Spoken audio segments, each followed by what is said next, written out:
साथियों नमस्कार। आज आप लोगों के समक्ष सहारा के ऐसे पीड़ितों की कहानी रखने जा रहा हूं जिसमें आप लोग पाएंगे कि सहारा समूह ने किस प्रकार से कोई भी क्षेत्र अछूता नहीं रखा जहां सहारा समूह के लोगों ने गुमराह करके प्रपंच रच करके हिंदुस्तान के जनमानस को ठगा ना।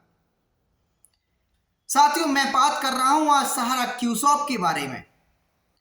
सहारा क्यूसॉप वह क्यूसॉप नहीं जिसमें सहारा रियल एस्टेट हो, जिसमें सहारा हाउसिंग के सर्टिफिकेट को कन्वर्जन कर दिया गया हो, उस क्यूसॉप की नहीं, सहारा क्यूसॉप प्रोडक्ट की, यूनिक प्रोडक्ट की, सहारा के खुदरा व्यापार की, सहारा के रिटेल व्यापार की, सहारा के किराना व्यापार की। साथियों आश्चर्य होगा आप लोगों को कि किस प्रकार से हिंदुस्तान की सेलिब्रिटियां,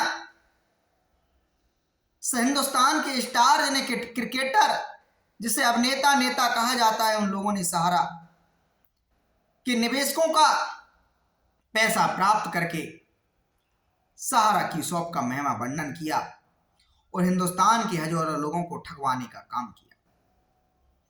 साथियों बात सन 2012 की है जब सहारा ने उत्तर प्रदेश से घोषणा की कि सहारा रिटेल व्यापार क्षेत्र में उतरेगा, रिटेल का व्यवसाय करेगा, खुदरा व्यापार में उतरेगा, क्वालिटी प्रोडक्ट उपलब्ध कराएगा, मिलावट के खिलाफ जंग लड़ेगा। तमाम सारे विज्ञापन ऐसे जारी किए गए जिस पे सरकार को भी आपत्ति थी। सहारा के वो सारे झूठ आज दिन तक हवा में है। साथियों खबर छपी थी सन 2013 में कि अब आपको घर बैठे सहारा मोबाइल क्यूसॉप सहारा के प्रोडक्ट उपलब्ध कराएगी। साथियों खबर यह भी थी कि सहारा इंडिया परिवार क्यूसॉप के माध्यम से 2.5 लाख लोगों को रोजगार देगा। जिस समय साथियों सुप्रीम कोर्ट अपना एक आदेश दे चुका था कि सहारा से भी सहारा रिफंड अकाउंट में सहारा रियल एस्टेट और सहारा हाउसिंग के निवेशकों का 24,000 करोड़ रुपए जमा कराए, उस समय जिन लोगों को यह आदेश मानने की जिम्मेदारी थी सहारा समूह और खास करके उनके सहारा के शीर्ष प्रबंधक सुब्रतो राय, उनकी जिम्मेदारी थी इस आदेश को मानने की। लेकिन आदेश की परवाह किए बिना सहारा समूह निवेशकों के धन से खिलवाड़ कर रहा था। उस समय सहारा के एजेंटों और निवेशकों को लग रहा था सहारा का शीर्ष प्रबंधन हमारे हितों को मजबूत कर रहा है। सहारा समूह क्यूसॉप के प्रोडक्ट लेकर आया, मिलावट के खिलाफ जंग बताया, 2.5 लाख लोगों को रोजगार के सपने दिखाए। दिन था मंगलवार का, माह था नवंबर, सन था 2013।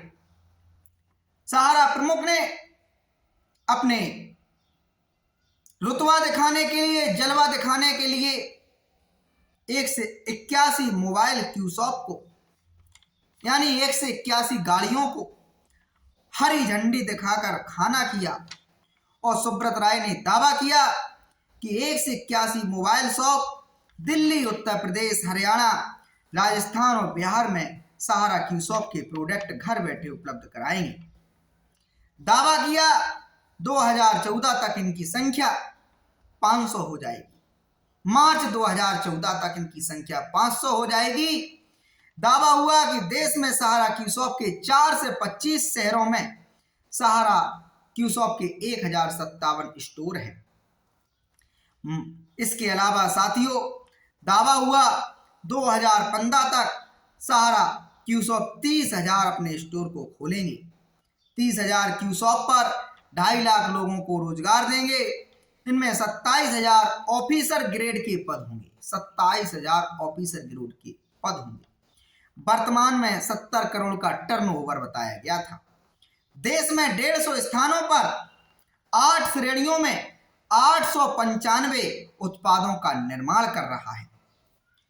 5 जनवरी 2000 को ये भी खबर छपी थी कि खाद्य सुरक्षा एवं मानक अधिनियम के तहत सहारा को नोटिस भेजा गया है। खाद्य सुरक्षा विभाग ने 6 क्रिकेटर और 2 फिल्म स्टारों के नाम व पते मांगे हैं। इसके अलावा साथियों, अप्रैल 2013 में गिनीज वर्ल्ड रिकॉर्ड में प्रवेश किया और रिटेल ब्रांड में एक ही समय में भारत में 315 स्टोर लॉन्च किए। 1 जनवरी 2013 को शाम 5 बजे 315 स्टोर पेश किए गए और इसको मिलावट के खतरे को रोकने का दावा किया गया।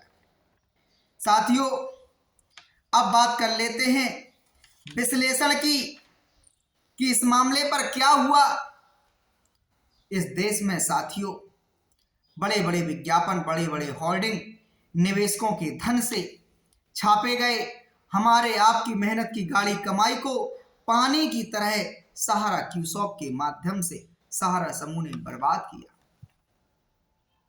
अफसोस देखिए, जिन्हें हम अपना आदर्श मानते हैं, आइडियल मानते हैं, हमारे क्रिकेटर, हमारे अभिनेता, उन लोगों ने सहारा क्यूसॉक को बहुत प्रचारित प्रसारित किया। विज्ञापन देख लेंगे तो आपको भी आज आपत्ति हो सकती है। आप भी देखेंगे किस प्रकार से ऐसे लगता है कि ये इस संसार में सबसे बड़े समाज सेवी हों। युवाओं की चिंता बता रहे हैं, कैंसर के खिलाफ, किडनी की तमाम सारे रोगों को खिलाफ सहारा की मुहिम को बता रहे हैं। जबकि हुआ क्या साथियों, हिंदुस्तान में है सैकड़ों फ्रेंचाइजी के लोगों, जिन लोगों को स्टोर दिए गए, उन लोगों का आज दिन तक जो सहारा ने सिक्योरिटी जमा कराया था वो फ्रेंचाइजी देने के लिए, वो सिक्योरिटी तक वापस नहीं किया। लोगों से 5-5 लाख रुपए, 10-10 लाख रुपए जमा करवा लिया गया। क्यूसॉक के प्रोडक्ट को उपलब्ध नहीं कराया, समय पर उपलब्ध नहीं कराया। क्यूसॉक के प्रोडक्ट को जिस प्रकार से दावा किया गया कि 895 उत्पाद हैं, जिस प्रकार से दावा किया गया कि ये 150 स्थानों पर निर्माण कर रहे हैं। साथियों, आज जांच का विषय है कि 150 जिन स्थानों पर सहारा क्यूसॉक ने अपने उत्पादों का निर्माण करने का बयान दिया था, उन 150 स्थानों की जांच हो कि उन स्थानों पर वर्तमान में कौन से प्रोडक्ट का इस्तेमाल हो रहा है, कौन से प्रोडक्ट का निर्माण हो रहा है। क्या सहारा समूह ने कोई जिस प्रकार से तमाम सारी क्रियाकलापों को अंजाम दिया, क्या सहारा क्यूसॉक ने भी अपने प्रोडक्ट का नाम बदल के, अपनी कंपनी का नाम बदल के किसी थर्ड पार्टी को वहां नहीं दे दिया है, नहीं सौंप दिया है? क्या कई दूसरे लोग इन उत्पादों का निर्माण, कहाँ चली गई वो मशीन्स, कहाँ चले गए वो सहारा क्यूसॉक के वैन, मोबाइल वैन, कहाँ चली गई वो गाड़ियाँ? वो फ्रेंचाइजी जिन लोगों को दी गई थी, उन लोगों के क्यों सिक्योरिटी वापस नहीं किए गए? यहाँ तक कि उन लोगों का जो प्रोडक्ट उपलब्ध कराए गए थे वो माल खराब हो गया, एक्सपायर हो गया। सहारा ने लेकिन नया माल नहीं दिया, ना ही पुराने माल को वापस उठाया। ये दुखद, ये हास्यास्पद घटनाएं हमारी सरकारों को शर्मसार करती हैं, हमारे सरकार में बैठे हुए जिम्मेदारों को शर्मसार करती हैं। बरसों बीत जाने के बावजूद भी न्याय नहीं मिलता है।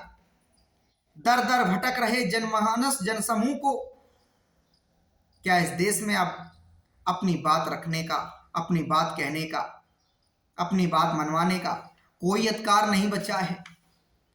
जिस संस्थान ने वादा किया, दावा किया, सपने दिखाए कि हम परिवार हैं, हमारे किसी भी प्रकार के आप सदस्य हैं, चाहे आप निवेशक हों, चाहे आप एजेंट हों, चाहे आप अधिकारी हों, चाहे आप सहारा के अन्य जो कारोबार चल रहे हैं उनका आप हिस्सा हों, वो सभी सहारा इंडिया परिवार के अंग हैं।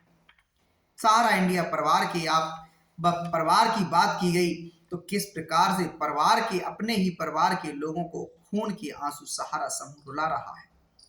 अब दुनिया में छिपा नहीं रह गया है। सहारा श्री सब्रत राय बुढ़ापे की उम्र में हैं। बच्चों को विदेश में शिफ्ट कर दिया है, पत्नी ने विदेश की नागरिकता ले ली है। विदेशों में कहा जाता है कि मैसेडोनिया में आज सहारा का कारोबार फल फूल रहा है। लोगों को यहाँ नहीं पता कि मैसेडोनिया में उस कारोबार को किस नाम से, किस कंपनी के नाम से पंजीकृत किया गया, लेकिन लोगों को इतना जरूर पता है कि सहारा श्री की पत्नी ने विदेश की नागरिकता ले ली है, बच्चों को विदेश की नागरिकता। यहाँ तक कि लोगों को, सहारा के एजेंटों को ये भी जानकारी है, क्योंकि किताबों के माध्यम से, सहारा के द्वारा जो अपनी किताबें छपवाई जाती थी उनके माध्यम से कहा जाता था कि सहारा के का एक होटल अमेरिका के न्यूयॉर्क में है, ग्रास वेंचर लंदन में है। कहा जाता था कि मैसेडोनिया में बड़े बड़े कारोबारों को अंजाम दिया जा रहा है। तमाम सारे प्रपंचों को दिखाया गया। इस दर्द को साथियों आज मैंने आप लोगों के समक्ष इसलिए बयां किया क्योंकि हो सकता है कि इस दर्द को आप भी झेल रहे हो। हालांकि हमें अभी जो चंद लोग मिले थे उन्होंने अपना दर्द बयां किया, कहा कि हमारी लोग सरकार निवेशकों के बारे में बात करती है, एजेंटों के बारे में लोग बात करते हैं, क्योंकि वो बड़ी संख्या में है, अपनी अपनी आवाज उठा रहे, लेकिन हम जो लोगों को फ्रेंचाइजी दी गई थी वो तो चंद हजार लोग हैं। हम लोग कहाँ जाएं, कैसे, हमें कब न्याय मिलेगा? तो साथियों, सहारा समूह ने सिर्फ सहारा की सोसाइटियों के माध्यम से देश के जनमानस को नहीं ठगा। सहारा समूह ने न केवल रियल एस्टेट और हाउसिंग के माध्यम से सर्टिफिकेट का अदला बदली किया, सहारा समूह ने अपने खुदरा व्यापार के माध्यम से भी इस देश के लोगों को गुमराह किया, ठगा।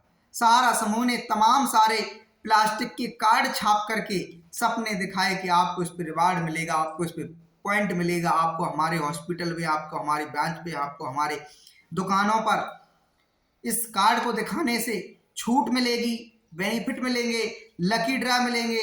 सहारा क्यूसॉप ने एक 12,250 रुपए की योजना चलाई थी, उसमें आप 12,250 रुपए सीधा जमा करें।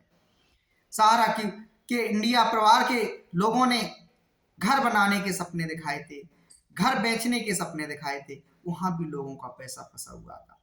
सहारा के लोगों ने इंश्योरेंस के सपने दिखाए, बीमा के सपने दिखाए, वहां भी लोगों को आज परेशानियों का सामना करना पड़ रहा है।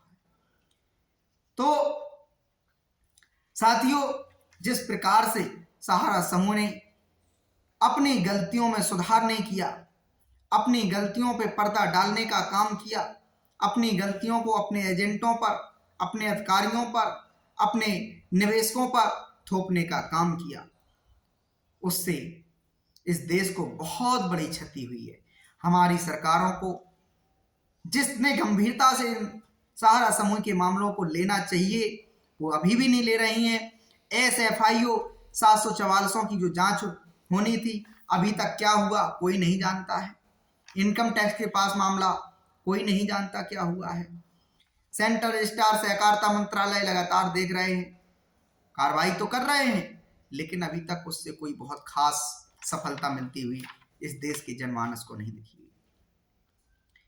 सरकार में बैठी हुई संवैधानिक व्यवस्थाओं को, सरकार में बैठी हुई संवैधानिक इकाइयों की ये जिम्मेदारी है कि हिंदुस्तान के सबसे पहले जन समूह के हितों की सुरक्षा करे। इससे बड़ा देखिए, जो भी एक्ट, अधिनियम, कानून, नियम जो कुछ भी बनाए जाते हैं वो सभी के सभी हिंदुस्तान के जनमानस के लिए, जन कल्याण के लिए, राष्ट्र के कल्याण के लिए, राष्ट्र की मजबूती के लिए बनाए जाते हैं।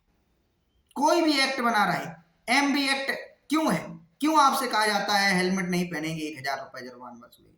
क्यों कहा जाता है DL के बिना यात्रा करेंगे? ये क्या है?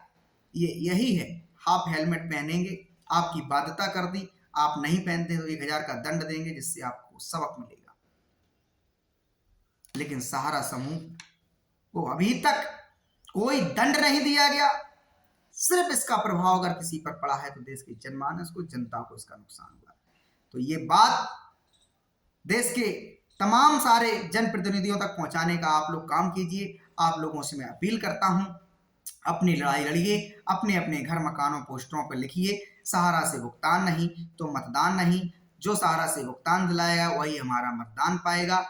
तमाम सारे जिलाधिकारियों के पास जाकर के उनसे कहिए कि हमारी पीड़ा को केंद्र सरकार तक, राज्य सरकार तक पहुंचाइए, जिससे हमें बजट उपलब्ध कराया जाए, अंशदान उपलब्ध कराया जाए, राहत पैकेज उपलब्ध कराया जाए। इसके अलावा आप अपने अपने जनप्रतिनिधियों, विधायक, सांसदों के दरवाजों पर जाइए, उनसे कहिए श्रीमान सरकार की जिम्मेदारी इसलिए है क्योंकि ये एक दो व्यक्तियों का मामला नहीं, हिंदुस्तान की बहुत बड़ी आबादी सीधा प्रभावित है, जिसका सीधा सा असर देश की आर्थिक स्थिति पर पड़ रहा है, रोजगार पर पड़ रहा है। लोग अवसाद में जा रहे हैं, तनाव में जा रहे हैं, लोग बिना कारण के बीमार हो रहे हैं। अवसाद और तनाव में जाने के कारण उनके सपनों का चीरहरण हो रहा है। आप लोग इस चीज को राष्ट्रीय आपदा घोषित करा करके इसमें आप लोग अंशदान कराएं, राहत पैकेज दिलाएं, बजट पैकेज दिलाएं। सीधा सरकार अपने एक खाता खुलवाकर वहां से सीधा निवेशकों का भुगतान करना प्रारंभ करे। जांचें, प्रक्रियाएं सरकार करती रहे। आगे सहारा QCOP को अधिकृत करना है, वो सरकार की इच्छा है, वो सरकार की प्रक्रिया है। नीलामी करना है, कुर्की करना है, चलने देना है, नहीं देना है, किसी थर्ड एजेंसी को देना है, किसको सौंपना है, या अपने अधिग्रहण करना है, या किसी मंत्रालय को किसी विशेष अधिनियम को पारित करके सहारा QCOP की या सहारा इंडिया समूह की देखरेख करा लेना है, उनकी चल अचल संपत्ति को कैसे अपने अधिग्रहण में लेना है। इस पीड़ा को जब आप लोग बारंबार सरकार के दरवाजे पर पहुंचाएंगे तो निश्चित ही साथियों सफलता मिल जाएगी। 24,000 करोड़ रुपया सहारा से भी रिफंड अकाउंट में जमा है। इससे प्रारंभ किया जा सकता है निवेशकों की पीड़ा पर मरहम लगाने का। बाकी का व्यवस्था सरकार को जो भी उपलब्ध हो, चाहे वो देखिए इतना पॉसिबल नहीं, इतना आसान नहीं है। अब वर्तमान में 2 से 3 लाख करोड़ रुपया कहा जा रहा है निवेशकों का फंसा हुआ है। तो हम सभी जानते हैं 10 वर्षों में जो आदेश दिया गया था सहारा को या सेबी को, उसको पालन नहीं किया जा सका। अभी तक 24,000 करोड़ रुपए सहारा से भी रिफंड अकाउंट में जमा नहीं कराया जा सका। मूल रकम 15 से 16,000 करोड़ रुपए मात्र जमा कराई गई है। तो कैसे सब इस बात को माना जा सकता है कि 2 से 3 लाख करोड़ रुपए की संपत्तियां जब तत्काल चुटकियों में बिक जाएंगी और निवेशकों को देश की जनमानस की समस्या का समाधान कर दिया जाएगा। उसके लिए बहुत जटिल प्रक्रिया होती है, तमाम बाधाएं उत्पन्न होती, तमाम व्यवधान आते हैं, देश के कारोबारी आएंगे, देखेंगे कि किस क्षेत्र में भूमि है, किस क्षेत्र की संपत्ति है, क्या हमारे बेनिफिट है रहेंगे, क्या हमें इससे सहायता मिलने वाली। तो इन सारी प्रक्रियाओं में यदि आप लोगों को उलझाया गया तो दशकों तक भुगतान नहीं मिलेंगे। हम हाथ जोड़कर विनती करते हैं सरकार से, जनप्रतिनिधियों से, हमारे अधिकारियों से, आप लोग इस देश के लोगों के हितों के लिए काम करने वाले लोग हैं। आप लोग भी अपने देश को प्रेम करते हैं, तो इस प्रेम को चिल्लाने और दिखाने के बजाय इस प्रेम को जमीनी हकीकत पे उतार दीजिए और सहारा के एक एक पीड़ित तो निवेशक है की और सहारा के एक एक एजेंट की पीड़ा का हरण कर लीजिए, जिससे इस देश के अंदर उन्हें भी समानता का अधिकार मिल जाए। जो सामाजिक भेदभाव उनके साथ किया जा रहा है, सहारा के तमाम सारे एजेंटों के साथ दुर्व्यवहार किया जा रहा है, इससे बाहर निकालने का काम किया जाए। बहुत बहुत धन्यवाद। आशा उम्मीद करते हैं कि हम लोगों को ठीक जल्दी सफलता मिल जाएगी और भुगतान सभी निवेशकों के घर घर तक उनके खातों में पहुंच जाएंगे। धन्यवाद।